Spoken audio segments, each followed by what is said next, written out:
Bonsoir à tous. Nous sommes le 14 juillet. Vive la République, vive la France. Alors, on n'entend rien. Bonjour à tous. Je m'appelle François Reynard, je suis journaliste à l'Obs. Bonjour à tous. Je répète, nous sommes le 14 juillet. Vive la République, vive la France. Vive l'égalité, la liberté et la fraternité. Et je suis donc François Reynard, je suis journaliste à l'Obs et on m'a demandé l'humble et tâche compliquée de simplement servir de porte-micro pour que vous puissiez poser des questions à deux personnes, dans à mon avis, deux personnes que vous appréciez beaucoup, je pense. Alors je vais commencer par Florence, par pur machisme, parce que je commence par une femme, alors j'aurais pu commencer par un homme. Florence Aubenas qui est là, qui est donc grand reporter au Monde. Florence Aubenas, elle est grand reporter au Monde, c'est une journaliste qui est extrêmement connue, qui est un journaliste phare du journaliste Le Monde, et par ailleurs, elle a été très connue, elle est très connue aussi pour un livre qu'elle a écrit qui s'appelle Le Quai de Ouistreham. Et je pense que 99% des gens qui sont là connaissent le Quai de Ouistreham, mais je me dis que pour les 1% restants, Florence, elle s'est donc déguisée en femme de ménage pour montrer la condition des femmes de ménage dans l'ouest de la France.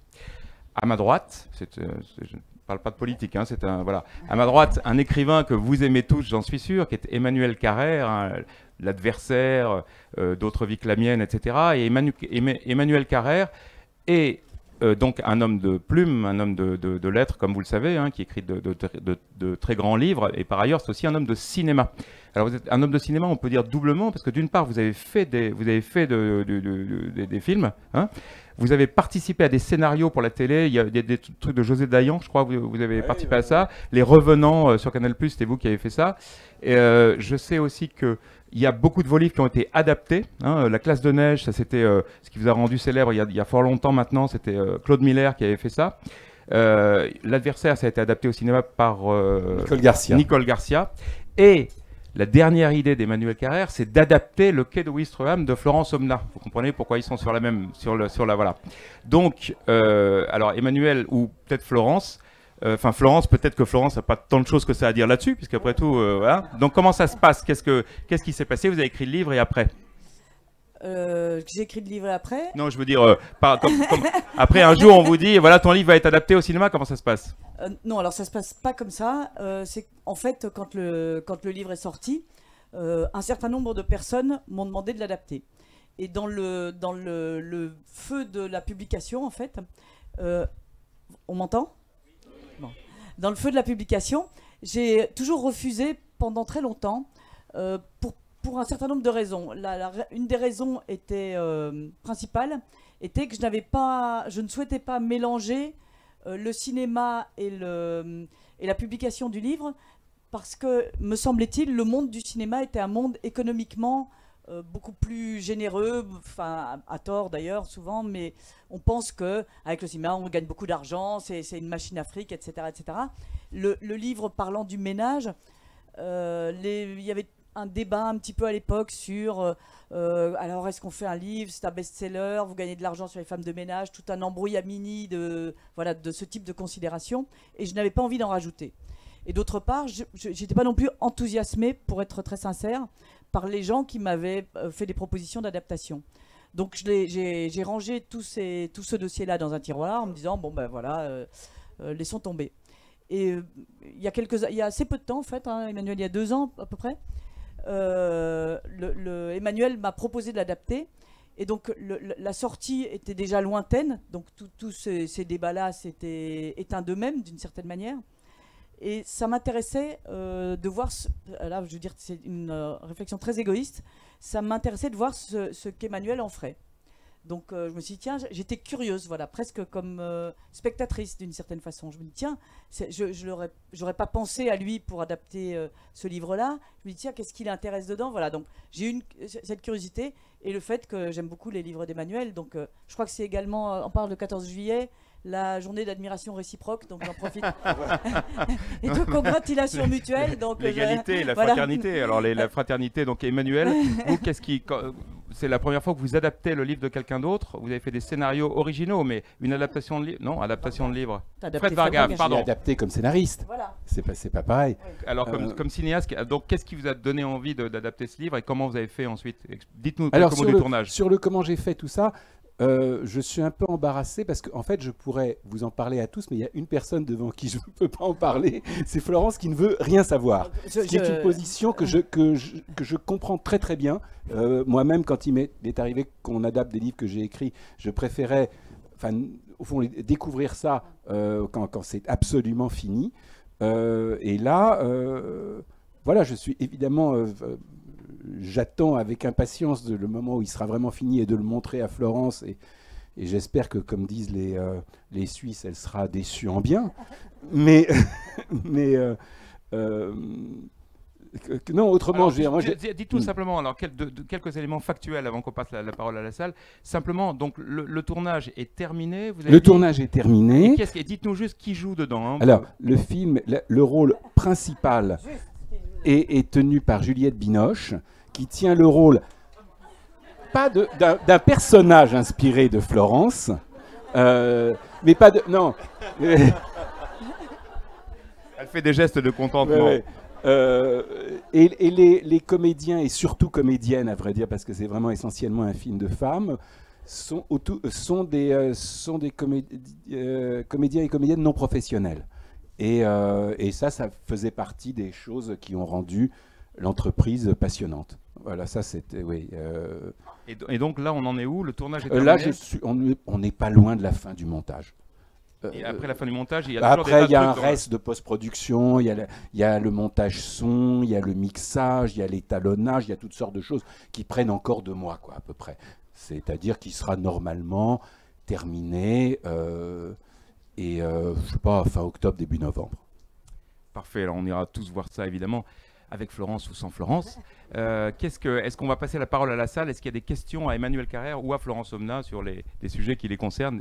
Le film, le livre, tout ce que vous voulez. Est-ce qu'il y a des porteurs de micro? Alors, il y a une personne qui est là-bas et une personne qui est derrière. Je vais passer par là. Attention les pieds. Porteur de micro, tout à l'heure j'ai pensé que ça s'appelait un microphore, mais c'est complètement ridicule comme Bonjour. nom. Enfin... Bonjour. Je voudrais savoir si les actrices, enfin comédiennes non professionnelles, sont des femmes de ménage qui ont travaillé avec Madame Aubenas. Disons, parmi ces actrices, il y en a 2 qui sont des personnages du livre, effectivement. Les autres, non. Et certaines d'entre elles sont effectivement femmes de ménage. Voilà. Le tournage a duré combien de temps? Le tournage a duré 2 mois à peu près. Et donc le livre se passe à Caen d'abord, à Ouistreham après. Là, c'est les mêmes lieux ou c'est d'autres lieux que vous avez Non, on n'a pas tourné à Ouistreham parce que la municipalité de Ouistreham ne voulait pas de nous. Et encore moins la société Brittany Ferries qui nous a dit, en gros, on a détesté le livre, on est disposé à haïr le film. Donc, ça ne s'est pas bien passé. Et on a fini par tourner, puisque une partie de ce livre se passe à bord des ferryboats qui font la traversée entre la Normandie et l'Angleterre. Et on a fini par tourner sur des ferries entre Rotterdam et l'Angleterre. Alors, il y avait une autre... Je rajoute une chose sur la société Brittany Ferries. Donc la société a détesté, et il y avait une société de ménage donc, qui employait les femmes de ménage précaires. Des sous-traitants, voilà. Et donc dans cette société, il y avait le gars qui m'avait recruté. Et donc, vous voyez, c'est un type qui recrute des femmes de ménage qui vont travailler sans être payées des heures supplémentaires. Enfin, voilà, un métier compliqué. Et donc, le portrait que j'en fais n'est pas méchant, mais n'est pas gentil non plus. Et donc, je m'attendais, vous savez, quand vous publiez un livre comme ça, vous attendez toujours à des réactions, vous demandez comment les gens vont réagir. Et donc, il m'appelle, il me dit, le livre est sorti, il m'appelle, il me dit, voilà, passez me voir dans mon bureau pour ça. Alors, je me retrouve femme de ménage, prête à être embauchée comme 6 mois auprès de Védan. Donc, j'arrive comme ça. Et alors, il était assis à son bureau, et derrière, photocopié, derrière lui, les pages le concernant, encadrées de doré. Et surligner les passages. Le concernant ? Le concernant. Et donc, je lui dis, ça me dit, alors, hein ? Je suis pas bien là ? Et je me disais, mais c'est... Presque vous êtes gêné, mais non, c'était très méchant. Comment vous pouvez le prendre bien ? C'est celui qui s'appelle Jeff dans le... C'est ça. C'est pas le portrait est pas du tout cruel. Bah, pas du tout. Il est vraiment assez... Bon, non, en plus, c'est plutôt un contremaître qu'autre chose. Oui, c'est enfin, pas il n'est pas sur le bateau. C'est pas le patron négrier, non. quoi. C'est un... Enfin, il est pas... Non, mais enfin, oui. Je trouve le portrait assez amical, hein, quand même. Ouais. Mais enfin, le métier auquel il destine les gens et la façon dont il les paye n'est pas amical. Que le gars soit sympa, sûrement. Je sais que, vous savez, quand Hervé Bazin avait écrit Vipère au point, donc sur Folcoche, le personnage de mère la plus détestable de la littérature, elle, la vraie mère, elle dédicaçait le bouquin en disant c'est quand même à moi qu'il le doit. Donc. Alors, est-ce qu'il y a... Oui, c'est moi qui ai le micro. Oui, tout à l'heure, François Reinert vous a demandé pourquoi vous avez choisi ce livre et d'adapter ce livre en film. Vous n'avez pas répondu, alors je vous repose la question. Alors, ça suffit pas de dire parce que j'aime beaucoup ce livre, parce qu'il y a énormément de livres que j'aime beaucoup, sans songer à les adapter. Écoutez, il y avait le désir de m'aventurer, enfin d'aller faire quelque chose de très très très différent de ce qu'il avait pu m'arriver de faire, qui étaient des choses, je sais pas, j'avais fait un film auparavant d'après un de mes livres qui s'appelait La Moustache, c'était un film un peu fantastique, un peu formaliste et tout ça, et là m'aventurer sur ce terrain qui était au fond où il y avait à la fois quelque chose de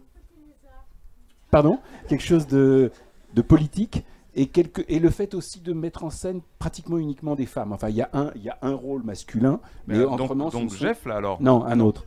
Ce ne sont pratiquement que des femmes. Et là-dessus, se sont ajoutées d'autres choses, telles que, effectivement, cette possibilité de tourner avec des comédiens non professionnels, enfin, plutôt ce choix de tourner. Enfin, disons, il y avait ce qui est quand même parfois un des moteurs qui vous font faire quelque chose, c'est d'aller sur un terrain qui n'est a priori pas le vôtre. Est-ce qu'il y a une autre question?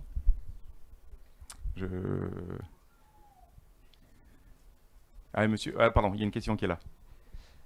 Moi, je rebondis pour demander à monsieur Carrère, justement, sur un terrain qui n'est pas le vôtre, qu'est-ce que vous avez appris? Qu'est-ce que vous avez... Alors, je vais peut-être juste répéter votre question, hein, parce qu'il n'y avait pas le micro. Sur un terrain qui n'est pas le vôtre, qu'est-ce que vous avez appris, Emmanuel Carrère? C'est ce que demande madame. Qu'est-ce que ce travail vous a apporté, vous a appris? À repasser.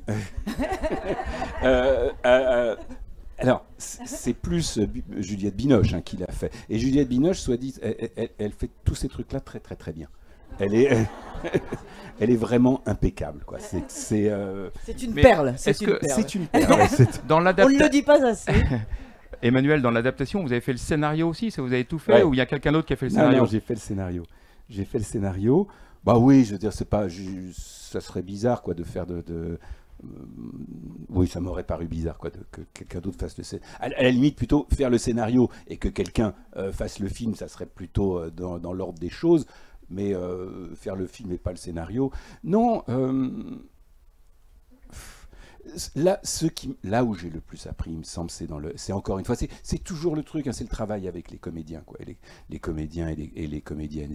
Et je sais que c'est là que ça se joue. C'est-à-dire que s'ils sont bien, le film, il ne sera pas forcément formidable, il peut être maladroit, tout ça, mais il y aura quelque chose qui sera bien.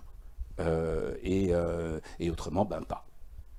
Est-ce que quand on est écrivain comme vous, je me souviens une fois vous avez écrit cette phrase à laquelle je pense beaucoup quand je dois écrire des articles, qui est être écrivain, c'est aussi passer beaucoup de temps sur un canapé à regarder le plafond. Hein, vous avez dit c'est ça. pas le cas. Et justement, c'est là où je voulais en venir, c'est que il me semble que l'écrivain c'est un travail solitaire, un travail de digestion, d'introspection, etc. Alors que le travail de cinéaste, on est à la tête d'une PME quand même aussi. Ça veut dire qu'il y a la maquilleuse, le machin. Ouais, comment ça se passe alors? En l'occurrence, ça s'est passé bien.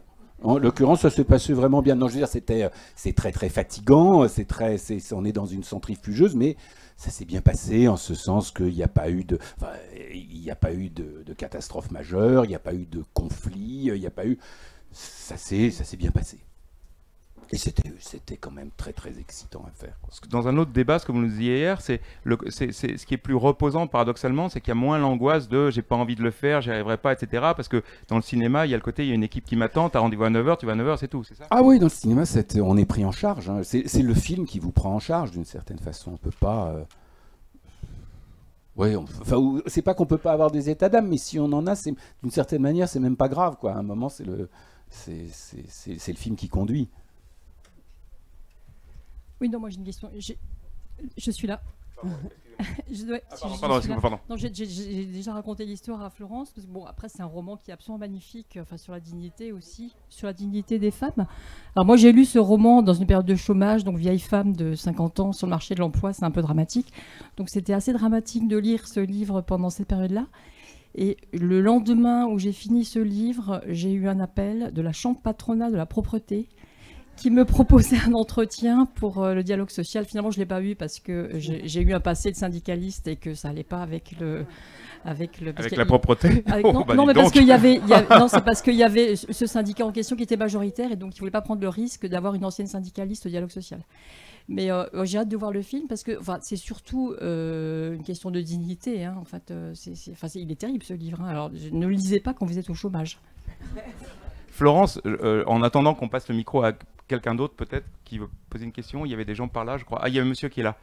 En attendant que le micro arrive jusque-là, Florence, à part Jeff, il y a eu d'autres Brittany Ferry qui étaient furieux, Jeff qui est devenu un héros, hein, au moins dans son bureau. Et est-ce qu'il y a eu d'autres retours, des gens très contents ou des gens très mécontents? Parce qu'on a parlé de ça hier avec Emmanuel Carrère, vous avez connu ça pour vos livres à vous. Donc je vais venir à vous après, mais Florence. Alors j'ai eu un grand coup de chaud, je me dis génial, il y a un type qui voulait faire, un des patrons d'une boîte de nettoyage voulait faire un procès. Donc je me suis dit quelle aubaine. Et pourquoi il voulait faire un procès? Pourquoi? En disant mais je suis pas le négrier que vous décrivez, etc., etc. Et donc comme j'avais changé les noms, j'étais assez flattée qu'ils se soient reconnus si vite. Donc c'est la première chose que je lui ai dit. Monsieur Mathieu, c'est bien. Exactement. Et donc je lui ai dit bah écoutez, je suis contente, en tout cas le portrait était ressemblant puisque vous m'appelez. Oui, mais tes qualités de dissimulatrice étaient plutôt. Hein. Donc voilà, et malheureusement il a finalement laissé tomber. Mais c'est vrai que la chose la plus frappante pour moi était la réaction des femmes de ménage. Donc j'espère que je viens de raconter cette histoire tout à l'heure. Donc en fait, quand j'ai fait le bouquin, et donc vous savez quand vous faites ce genre de livre, vous avez l'impression que vous allez porter la parole d'autres que vous, et ça vous donne, en tout cas dans votre tête, une forme de légitimité. C'est-à-dire vous vous dites, bah, de toute façon je vais faire ça, ça va être une façon de les défendre, et vous ne vous posez pas davantage de questions. Moi en tout cas, j'étais très sûre de moi. Et donc j'arrive sur le quai pour leur annoncer qu'en fait un livre allait sortir, qu'en réalité j'étais journaliste, que voilà. C'était à la fin du moment où tu étais là-bas ou c'était après? Non, c'était après. Le livre allait sortir genre un mois plus tard ou quelque chose comme ça. Donc c'est un an après, quelque chose comme ça? Ouais, 6 mois plus tard. Enfin, voilà. Et donc j'arrive sur le quai, très contente de moi. Alors les filles, vous n'allez pas en revenir, ne me remerciez pas. Voilà, en fait je suis journaliste. Alors déjà, mine jusqu'en bas, ouais c'est ça, et puis nous on est... moi je suis la reine d'Angleterre, et voilà, donc les colibés fusent. Ensuite, finalement je dis mais si, c'est moi c'est vrai, donc mon enthousiasme était déjà un peu entamé. Ensuite je dis voilà, je suis journaliste. Ah mais pourquoi alors tu nous l'as pas dit? Comment ça se fait? Ça m'étonnerait que des journalistes de Paris viennent s'intéresser aux femmes de ménage de Caen, enfin bref, ça part mal. Au point où je me dis, elles vont me balancer à la flotte. Et donc je tournais, je pivotais de façon à plus me retrouver dos à la mer, mais dans l'autre sens, en me disant, mais c'est sûr. Puis en plus, elles sont nombreuses, donc ça faisait vraiment une... voilà. Donc je leur dis ça, mais si, je vous assure. Et en fait, la plupart d'entre elles étaient furieuses. Certaines étaient... D'avoir été trompées? Alors, certaines par amitié, donc... L'une en particulier à laquelle j'étais amie était vexée de ne pas avoir été mise au courant de l'impression que j'avais fait les choses dans leur dos. Mais la plupart disaient, voilà, elles dénoncent des conditions de travail terribles. On les accepte, on les fait, donc on se fait avoir. Mais en plus, on l'accepte. Donc aucune d'entre nous ne se révolte et il faut que madame vienne de Paris pour porter notre parole. Et donc c'était non seulement on est conne, mais en plus on est humilié. Et c'est vrai que ça a mis du temps à se calmer. Et une des filles qui était là, c'est vrai, me dit, voilà, une de celles avec qui j'étais devenue très copine, me dit, voilà, mais alors moi par exemple, alors ça tournait, voilà, les esprits s'échauffaient. Et donc elle me dit, voilà, moi par exemple tu parles de moi. Alors je dis, bah oui, je parle de toi. Et alors elle me dit, alors par exemple moi, alors tout le monde se taisait. qu'est-ce que tu dis de moi? Alors je dis, bah voilà, je dis que tu te rappelles, il y avait un pot, alors tu t'étais saoulé, tu te souviens? Ah ouais? Bon. Super anecdote. Et après, tu te souviens, tu étais monté sur le bateau, tu t'étais battu avec la chef, tu te rappelles? Ah ouais, tu racontes ça aussi? Oui, je raconte ça aussi. Et plus la conversation tournait, plus je m'en ferrais, mais atrocement. Et alors, pensant sortir de l'ornière, j'ai dit, bon, écoute, donc on est à Ouistreham, il y a assez peu d'habitants, toute petite ville. Je dis, comme un dernier truc, mais j'ai changé les prénoms. Donc comme si, sur les 15 nanas qui bossaient là, on n'allait pas savoir qui était qui. Et donc elle me dit, ah oui, et alors elle s'appelait genre Jennifer ou un nom américain. Et elle me dit, ah bon, et comment tu m'appelles? Alors j'avais voulu garder quelque chose d'américain, donc je dis, je t'appelle Marilyn. Donc là, je vois tout le monde qui se regarde, que en penser. Tout à coup, elle se tourne vers les autres et elle dit « Eh yes, Marilyn, c'est moi !» Et là, le truc se calme. Et je vous cache pas, j'avais profité pour remonter en voiture. Je reconnais, c'est lâche, mais... Magie de Hollywood. Oui, c'est ça. Hein, mais donc, c'est vrai qu'on ne sait jamais comment les choses qu'on fait vont être reçues en réalité. Et le patron que je pensais prêt à me vouer aux gémonies, à afficher les choses, et les filles étaient vraiment furieuses. Je voudrais ajouter quelque chose à ce sujet, parce que tu racontes ça avec beaucoup de drôlerie, mais je pense à quelque chose qui est la toute fin du livre, c'est la façon dont tu le racontes qui tient en 2 lignes. Puisque dans le livre, en fait, Florence à aucun moment ne fait état d'âme ou de choses comme ça, donc je suppose qu'elle a dû quand même quelquefois en avoir, en se disant, bah voilà, est-ce que je ne suis pas en train tout de même de tromper les gens, tout ça. Elle n'en parle pas, et je pense qu'elle n'en parle pas tout simplement par une espèce en se disant, mes états d'âme, c'est pas le sujet. Moi, j'en aurais fait des caisses, évidemment. mais elle, c'est moins. Avec talent. C'est moins son. Des belles caisses. C'est moins son registre. En revanche, alors qu'elle n'aborde ça à aucun moment dans le livre, où elle se met en scène, mais en disant ce qu'elle voit, tout ça. Elle, à la toute fin, elle décrit le début de ce qu'elle vient de décrire là. Elle dit comment elle arrive en voiture, comment elle arrive sur ce site où elle travaillait avec plusieurs autres comme ça. Et elles sont en train de blaguer, elles sont en train de se raconter des trucs, et qu'est-ce que t'as fait, etc. Et elle dit, et je parle, et je sais qu'à un moment, cette bulle d'intimité va exploser. Et j'ai vraiment l'impression qu'en une ligne, tu dis un truc que tu as absolument pas et délibérément pas traité dans le livre et qui est là. Emmanuel Carrère, vous, dans vos livres, vous avez déjà parlé de ça dans les interviews, etc. Le fait que le livre, vous l'écrivez parce que vous avez le sentiment que vous avez une nécessité de l'écrire, et puis ensuite, est-ce que j'aurais dû, est-ce que je l'ai fait, etc. à cause de la réception, à cause du fait que vous mettez en scène des gens qui existent. Mais est-ce qu'il y a déjà eu des affaires comme celles que raconte Florence, c'est-à-dire des réactions inattendues? Ça arrive, ça?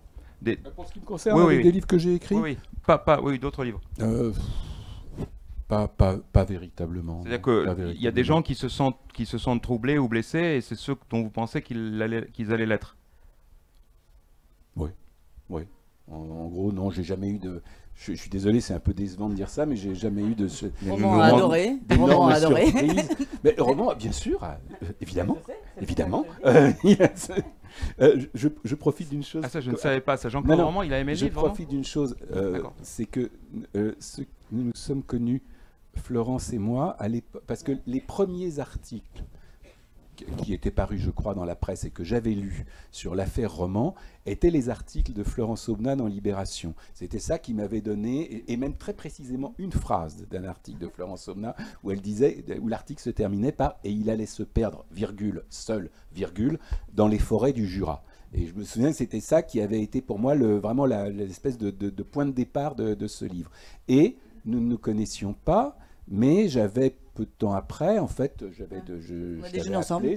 j'avais déjeuné avec Florence, qui avait été d'une extraordinaire générosité, pas si fréquente, je veux dire, en sortant son carnet et en me disant voilà tel contact, je peux appeler pour vous le juge d'instruction, le procureur, et il avait fait. Voilà. Donc, il y avait un monsieur qui avait une question. Oui, monsieur Carrère, Florence Aubenas, en écrivant ce livre, dit elle-même que ce n'est pas un roman, mais c'était un livre. Est-ce que, de ce fait, le film que vous avez fait n'est pas un documentaire? Est-ce que vous avez pris des comédiens non comédiens professionnels pour justement sauvegarder l'aspect plutôt témoignage et documentaire plutôt que roman fiction. Alors, je veux pas. Florence, très clairement, le sous-titre de son livre, c'est reportage. Voilà, c'est un reportage. Bon, le film n'est pas un reportage, d'ailleurs. C'est-à-dire, c'est vraiment une fiction. J'espère que cette fiction, quand même, garde quelque chose de la qualité documentaire du livre, mais c'est une fiction avec, je veux dire, le personnage principal s'il ne porte pas le nom de Florence, c'est aussi à cause de la nécessité d'avoir une marge de fiction, quoi, de pouvoir lui faire des choses qu'elle n'a jamais pas faites. Je vous le jure. Et donc voilà, j'ai essayé, on verra bien, hein, de trouver une espèce d'équilibre entre les deux, entre cette espèce de terreau de documentaire et une fiction avec des situations dramatiques, des personnages qui n'existent pas dans le livre, enfin voilà. Oui. Une autre question. Pour vous, Monsieur Carrère, plus particulièrement la question, il y a beaucoup on parle de retour du film social en France, et il y a beaucoup de films avec des acteurs non professionnels. Quelle est votre situation par rapport à ça? Est-ce que c'est l'air du temps qui vous a porté? Est-ce que c'était le moment de faire ça parce qu'il y a une vague en France il y a une chose que j'ai observée, c'est que à chaque fois qu'on fait un truc en étant persuadé de suivre sa pente la plus intime, on s'aperçoit que tout le monde fait la même chose en même temps. C'est la mode. C'est vrai que tout le monde fait des films avec des acteurs non professionnels, et il y a de bonnes raisons. C'est incroyablement intéressant, et je veux dire, a fortiori pour les vrais gens de cinéma qui sont très très habitués, il se passe quelque chose qui est absolument où il y a quelque chose de déroutant, quelque chose où il y a une part de risque, où il y a en même temps des espèces de miracles, de moments de vérité que ne donnent pas forcément. Je veux dire, je veux pas du tout dénigrer les acteurs professionnels qui peuvent nous donner des choses absolument magnifiques, mais il y a des moments et d'ailleurs, honnêtement, je pense, parce que c'est pas mon mérite, mais je pense qu'il y en a dans ce film. Je pense qu'il y a des moments de vérité des personnages qui pour moi justifient l'entreprise. Et sur la deuxième partie de la question, Emmanuel, monsieur disait le cinéma social, parce que c'est vrai que vous êtes un homme qui avait travaillé l'intime, mais pas, je me trompe peut-être, mais il me semble pas la question sociale, pas la question des classes sociales, de la domination, etc. Ou un petit peu dans le livre D'autres vies que la mienne, où il était question de ces juges d'instance qui s'occupaient vraiment du surendettement. Et vraiment, où j'avais quand même pas mal travaillé sur cette question du surendettement, et vraiment comme travaille un journaliste, et j'espère un bon journaliste, quoi, vraiment en essayant d'assez bien comprendre une question compliquée et de l'exposer aussi clairement que possible. Il y avait une autre question qui était là. Oui, bonjour, pardon. Pour Madame Aubenas, est-ce que suite à la publication de votre livre, il y a eu une avancée, ne serait-ce que sociale ou légale, pour les femmes de chambre, où ça a été, on va dire, où il n'y en a pas eu d'avancée pour elles? Alors ça c'est le rêve de tout journaliste, en particulier français, c'est le fantasme de J'accuse. Donc on se dit, Zola, incroyable, il fait un texte en avant, retour de l'île du diable, etc. Et donc dès qu'on fait quelque chose, on se dit, grâce à mon papier, il y aura un avant-après, grâce à ce que je fais, les choses vont changer, je contribue à changer le monde. Donc ça, c'est une chose très ancrée dans la mentalité des journalistes français. Et donc, bien évidemment, je portais la même chose en me disant, ça va être génial. Alors, Dieu merci, la réalité est là pour vous remettre les idées en place. Donc, après le livre, plusieurs ministres m'ont appelé en disant, qu'est-ce qu'on peut faire pour arranger le sort des femmes de ménage?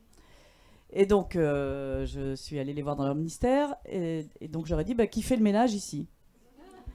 Donc alors, je ne sais pas, branle-bas de combat, on appelle, j'ai l'accueil qui fait, on finit par tomber sur évidemment une boîte de ménage de service. Et je dis, voilà ce que vous pouvez commencer par faire, c'est ne faites pas de loi, commencez par embaucher des gens à votre ministère pour faire le ménage et les faire travailler à des horaires normaux, et puis après on verra pour une loi, mais commencez par l'endroit où vous êtes et où vous pouvez faire quelque chose. Et je ne vous cache pas que rien n'a été fait de tout cela, même dans les ménages des ministères. Et l'autre chose qui m'a beaucoup frappée, c'est qu'à Caen, à cette époque-là, il y avait une dizaine de boîtes d'intérim qui faisaient ça pour le ménage, pour les femmes de ménage. Et donc moi, j'avais travaillé avec 3 d'entre elles. Et donc les 3 d'entre elles ont payé les heures supplémentaires 6 mois. Les autres n'ont même pas bougé. Et c'est terminé. Donc vous voyez, ça rend modeste sur l'avant-après. Donc c'est vrai qu'on on en aurait envie. Alors on se dit toujours que voilà, ce que vous contribuez à faire, c'est-à-dire la presse, est une condition nécessaire au changement, mais évidemment pas suffisante. Et donc ce que vous pouvez faire, c'est apporter la pierre, et puis le mur se construit avec vous, d'autres. Mais en tout cas, un livre ne suffit pas. Je le regrette. Hein. Emmanuel, quand on fait un livre, on pense à ça aussi, ou on ne pense pas à ça? On pense à l'idée de changer quelque chose? Là, si vous parlez Très honnêtement, cela dit, les juges dont je parlais, là, ils ont changé quelque chose. Ils ont changé quelque chose assez modestement. C'est des trucs, vraiment des trucs sur des questions de taille des caractères dans les contrats, de choses comme ça. C'est pas spectaculaire, mais ils ont vraiment apporté des changements à la jurisprudence, en passant d'ailleurs par les institutions européennes. Alors, je veux dire, moi, j'ai rien fait de tel, mais au moins ai-je relayé ça en le racontant. Oui, une brique du mur, comme disait Florence, hein, de monter le mur un peu à la fois. Est-ce qu'il y a d'autres questions? Ah, pardon. Excusez-moi, il y a une dame là. Je vais essayer de passer. Pardon? Emmanuel, quand vous adaptez un texte qui n'est pas de vous, mais est-ce que quand vous écrivez vous-même, vous avez une vision cinématographique de ce que vous écrivez ou pas? Est-ce que vous avez des images? Pas du tout, non. C'est-à-dire c'est des mots qui s'enchevêtrent, mais ça ne crée pas une image. Qui sont des phrases, des choses comme ça, pas du tout. Je ne suis pas un grand visuel, pour dire la vérité. Et Florence, est-ce que... Moi, j'écris la réalité, enfin j'essaye. Donc, oui, mais on peut avoir. Oui, mais est-ce quand on écrit la réalité, on peut avoir des images ou quelque chose qui est de l'ordre de l'image de la télé ou de la scène ou d'une composition comme ça? Non, c'est vraiment de l'écrit. C'est-à-dire que je décris quelque chose que. Alors, quand on décrit quelque chose qui existe, bien évidemment, on le voit à travers son prisme. Donc, je dirais une banalité en disant que si on demande à 20 photographes de faire une photo de cette assistance, il y aura 20 photos différentes. Donc un journaliste, c'est pareil.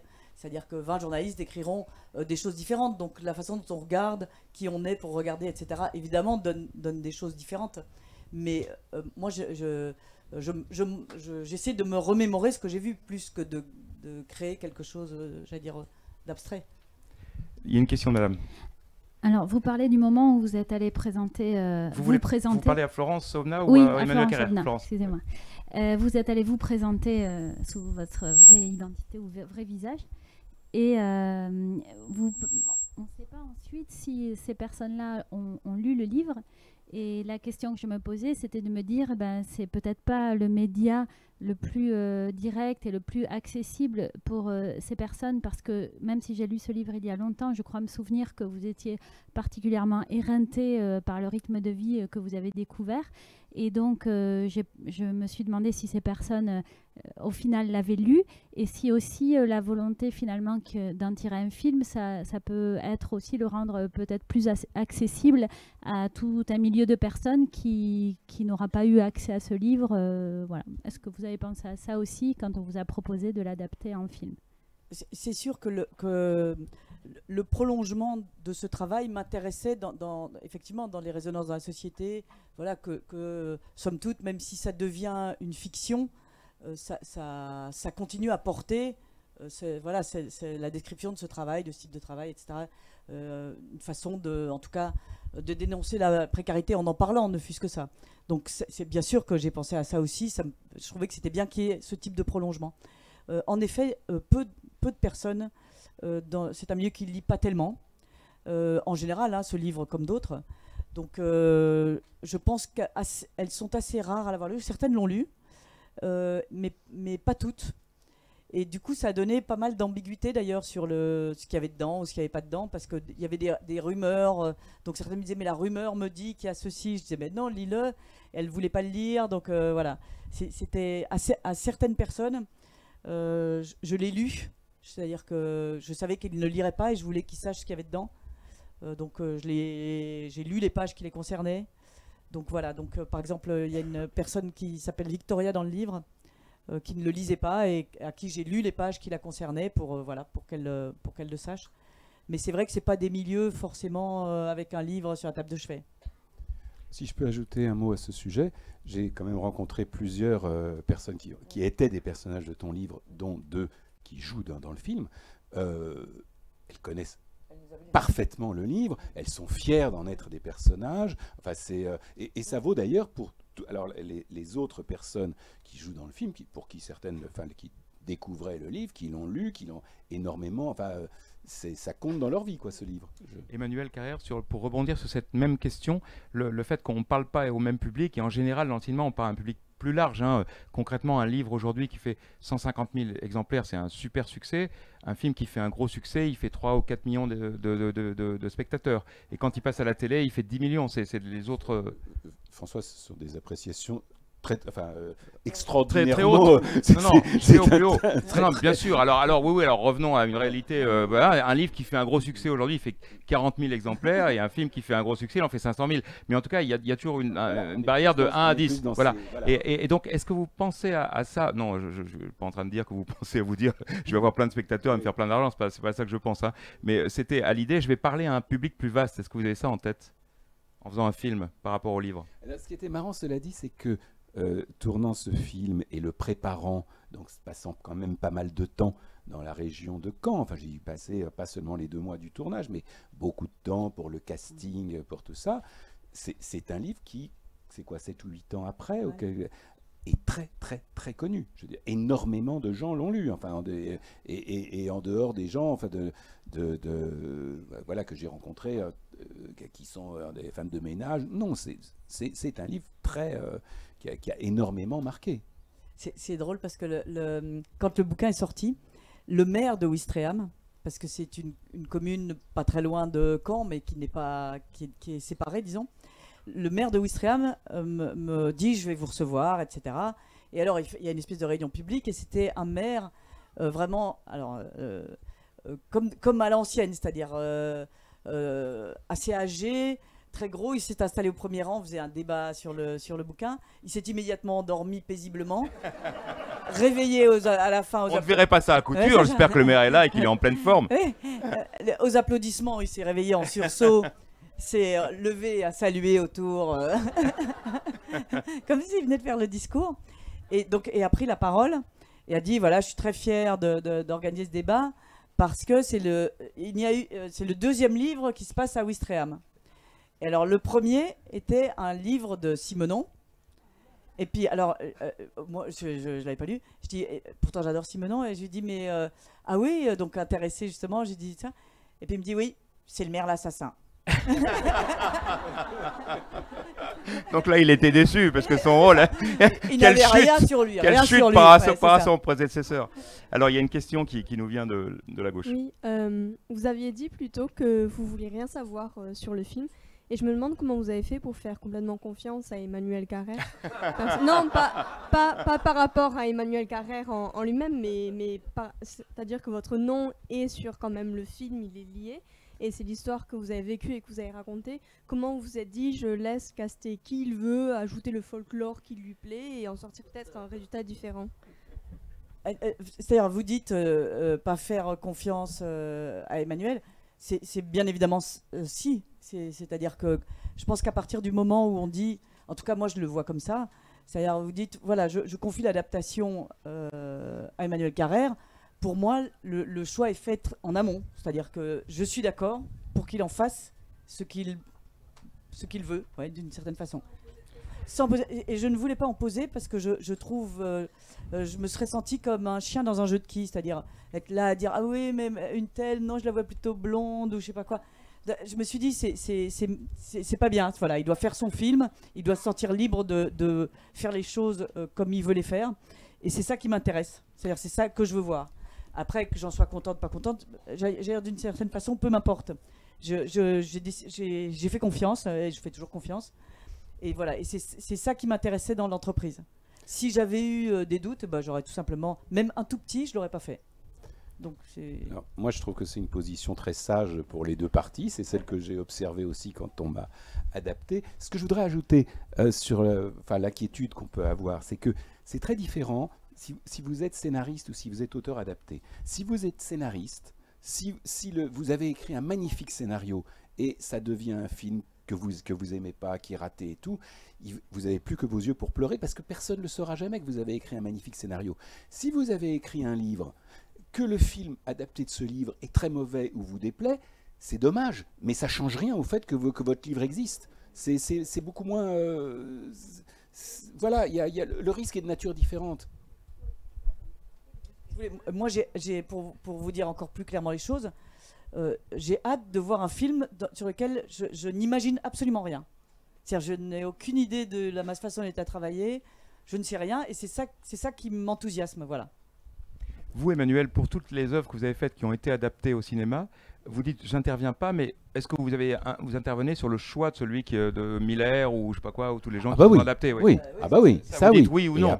Et après, c'est exactement pareil, c'est dire j'ai envie de découvrir quand c'est fini.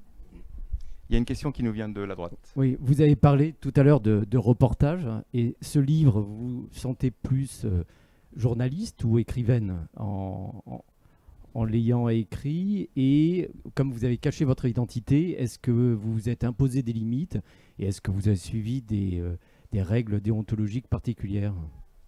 Alors, la première des règles déontologiques est de ne jamais cacher son identité, donc c'était déjà raté. Oui.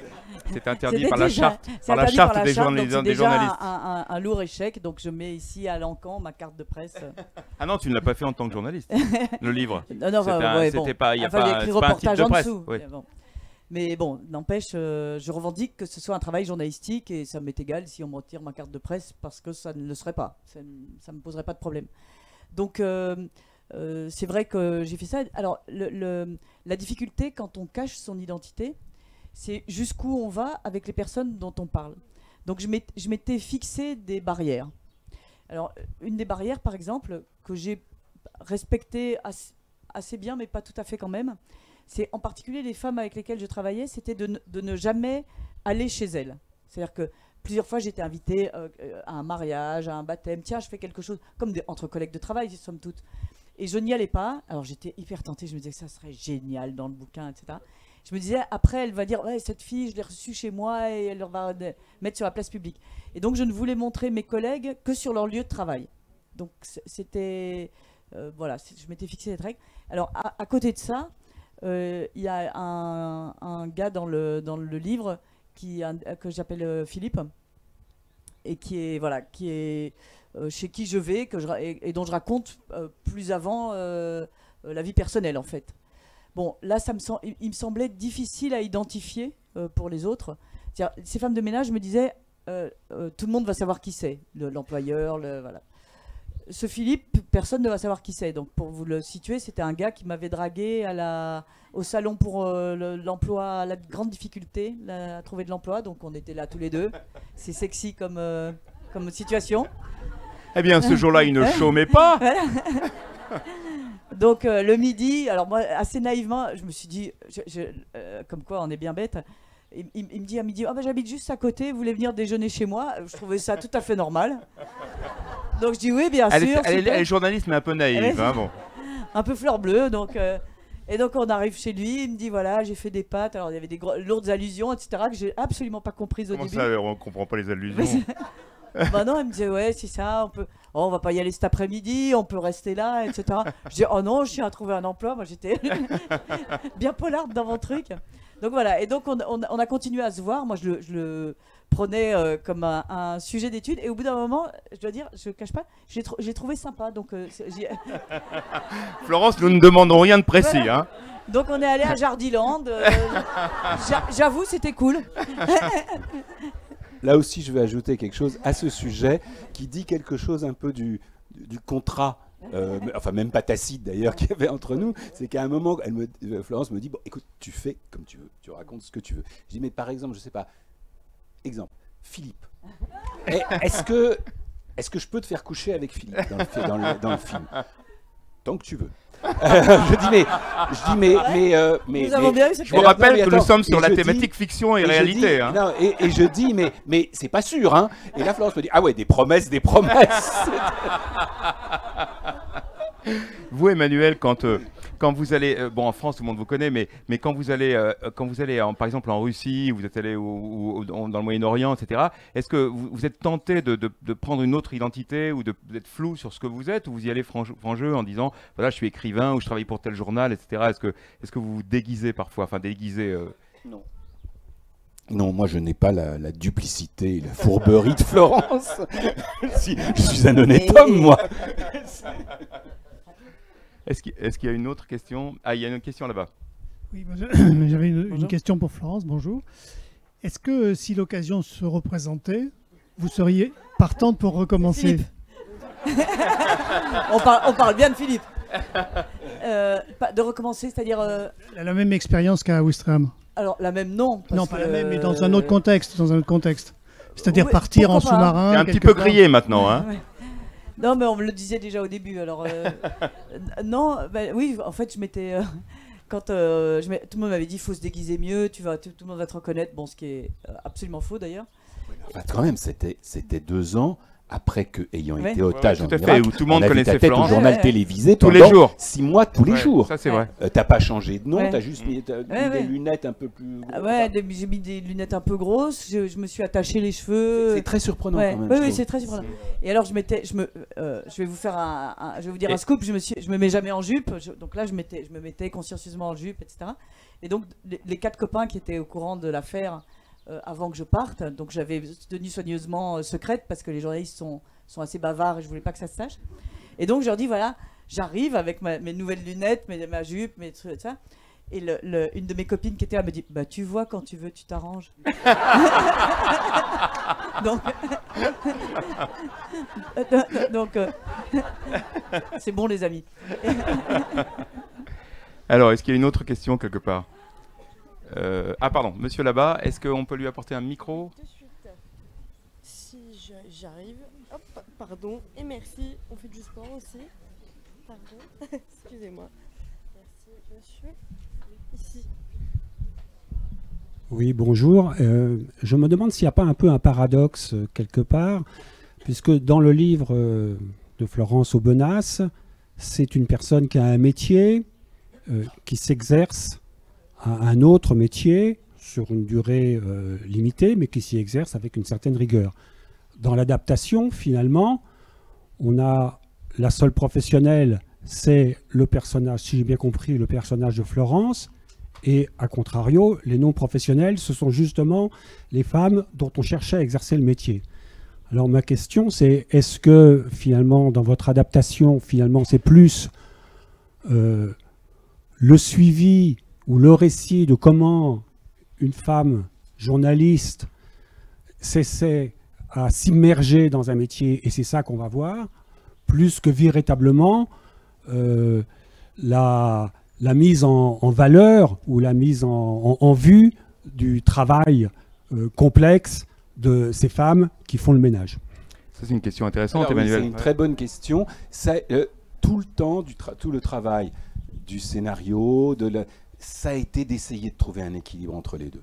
C'est-à-dire qu'il y a effectivement, je ne veux pas en dire plus, mais disons un équilibre, enfin une ligne dramatique qui est celle effectivement de ce personnage en immersion, et en même temps, on essaie de faire une peinture aussi juste et précise que possible du milieu dans lequel elle s'immerge. C'était l'équilibre-là, j'espère qu'il y est.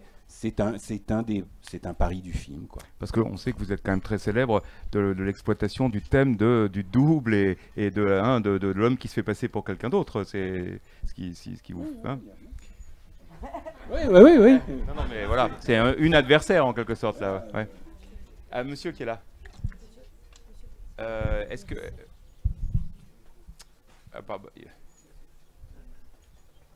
Ou si vous voulez dire la question, je peux la répéter au micro, ou vous voulez que je vous passe mon... Je répéterai pour le bout de la salle. Ah voilà, excusez-nous, il y a le micro qui arrive en fait. La technique arrive à notre rescousse. Merci. Je rebondis avec une remarque, je m'adresse à vous Florence, que vous avez faite, qui dit « J'avais réfléchi avant aux limites que je me fixais ». Est-ce qu'il y avait un pool autour de vous pour réfléchir, ou c'est les limites, on y réfléchit combien de temps avant? Est-ce qu'on se dit j'ai cette idée-là et puis il faut que je m'interroge sur les limites? Est-ce que j'utilise l'expérience des autres? Et on pense évidemment à Walras, et peut-être qu'il a écrit sur son livre, sur ce qu'il avait mis en place lui-même. Alors est-ce qu'il y a un pool autour de vous pour réfléchir à tout ça? Alors, juste par une petite parenthèse, pour les gens qui ne le savent pas, vous parlez de Wallraff, c'est Günther Wallraff, qui était un journaliste allemand, qui dans les années 80 s'était fait passer pour un Turc en Allemagne pour raconter la travailler à une centrale nucléaire. Et voilà, et le livre s'appelait Tête de Turc. Voilà, fin de la parenthèse. Alors non, je n'ai pas de pool autour de moi, ou en tout cas, je les appelle l'ami plutôt. Mais il n'y avait pas un pool de professionnels, etc. Et au contraire, j'ai fait, j'allais dire presque pas en me cachant, mais je voulais pas que ça se sache dans mon milieu. Alors j'étais extrêmement vexée parce que j'ai dit, voilà, on me disait, je prends une année sabbatique, j'explique à mon journal, donc je vais m'en aller, j'étais au Nouvel Obs à l'époque. Et donc... 14 juillet. Le coq gaulois. Et je porte plainte, cela dit, pour bruit. Hein. Et donc c'est parce que j'ai dit vous, peut-être. Oui, c'est vrai. Bravo. Donc c'est vrai que voilà, moi j'avais personne autour de moi, pas vraiment de conseiller. J'ai pas cherché, donc j'avais dit, écoutez, je prends un an sabbatique. Et alors on m'a dit, mais tu vas faire quoi? Et j'avais répondu, je vais écrire un grand roman au Maroc. Bon, alors je pensais que toute personne me connaissant allait éclater de rire. Tout le monde m'a dit, génial, j'ai toujours pensé que tu allais faire ça. Mais tu serais parfaitement capable d'écrire un grand roman au Maroc. Oui, enfin bon, j'en ai pas ni l'envie, ni... Voilà, c'est pas du tout ce que j'aurais fait. Non, en fait, je me suis mis les idées en place seule, en fait. Je me suis dit, quelle ligne je ne dépasse pas, comment je fais, même pour la fin du livre. C'est-à-dire, je me suis dit, à quel moment j'arrête ce livre, à quel moment j'arrête cette expérience. Et donc, j'ai voulu l'arrêter au moment où j'avais ce fameux CDI, ce fameux contrat indéterminé, en me disant il ne s'agit pas de prendre le boulot de quelqu'un. Donc dès que je décrochais un CDI, j'arrêtais. Le but était de trouver du travail. Si je le trouvais, eh bien j'arrêtais. Et ce qui m'a beaucoup frappé, c'est que ce CDI en question était 2 heures pendant 5 jours par semaine. C'est-à-dire, moi je ne savais même pas qu'il y avait des CDI de 10 heures par semaine. Donc c'était vraiment déjà une surprise en soi. Emmanuel, à propos d'équipe, de pool, de travail, etc., vous êtes écrivain comme un journaliste. Un écrivain, ça travaille seul. Et dans le cinéma, ça devient un travail d'équipe aussi. Comment vous êtes par rapport à ça? Comment vous étiez sur ce tournage-là? Est-ce que c'est vous qui décidez tout? Ou est-ce que vous écoutez chacun? Ou est-ce que... Ouais, je me fais un seul crédit là-dedans, c'est que je ne fais pas semblant de savoir quand je ne sais pas. Quand un chef opérateur vous dit... Oui, mais je veux dire, ça veut dire, surtout, moi je ne suis pas un cinéaste expérimenté, c'est pas, mais on s'entoure de gens extrêmement compétents et talentueux et avec qui on s'entend bien et à qui, pour ce qui me concerne, voilà, sur qui je m'appuie énormément et qui sont assez contents généralement de cette occasion vraiment de déployer leur talent. On va prendre une dernière question et ensuite il sera l'heure.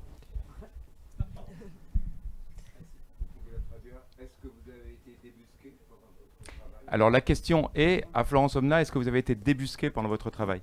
Alors j'ai été débusqué, il m'est arrivé deux choses autour de ça. Donc la première, c'est que je cherchais du travail, donc je fréquentais aussi les boîtes d'intérim. Et dans une des boîtes d'intérim, je postule pour être, vous savez, les call centers, Centre d'appel. Centre d'appel. Thank you.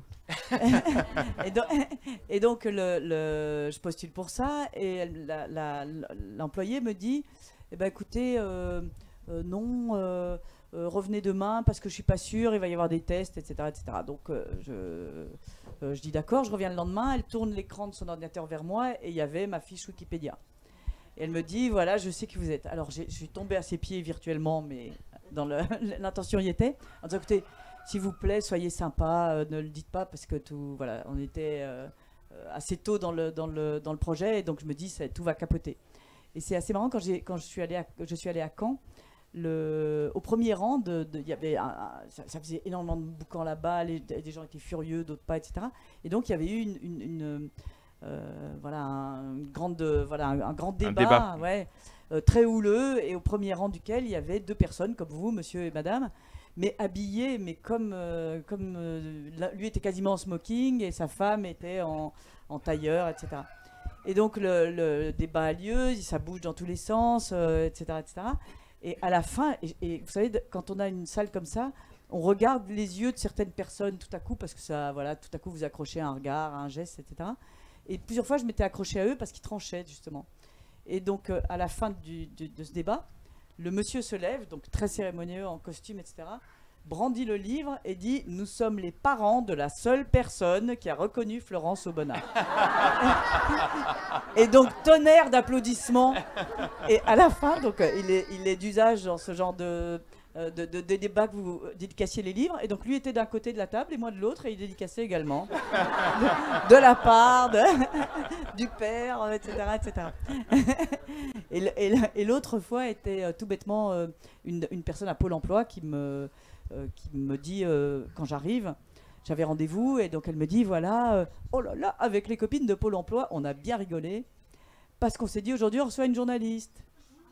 Alors là, je me dis, ça y est, encore une autre m'a trouvé, donc j'étais catastrophée. Et donc, incapable de réagir, je m'y attendais tellement peu, et donc, j'ai un réflexe, je fais, hein donc, et donc, là, elle se tourne vers moi, elle dit, je crois qu'elle me prend la main, elle me dit, Madame Aubenas, ça va aller. C'est pas grave. C'est quelqu'un que vous ne connaissez pas. C'est une journaliste oubliée. Ça ne changera rien à votre dossier. On va le prendre. Et voilà. Et donc, cette femme, après, je l'ai retrouvée après, et elle a été super contente du bouquin. Et finalement, elle m'a dit, mais non, mais j'avais vraiment reconnu, j'avais fait exprès. Enfin bon, bref. Donc ça en reste là, mais elle est très sympa. On continue par s'envoyer des bons vœux, voilà. Eh bien, merci à tous les deux. Alors nous savons que Florence Aubenas n'est pas une journaliste oubliée. Et Emmanuel Carrère, dites-nous, comment va s'appeler le film? Le film, il s'appelle Le Quai de Wistreham. Et quand est-ce qu'il sort? A priori, on dit début 2020? Probablement, oui. Alors rendez-vous au cinéma début 2020 avec Emmanuel Carrère et Florence Aubenas dans la salle. À bientôt, merci à tous et vive le 14 juillet.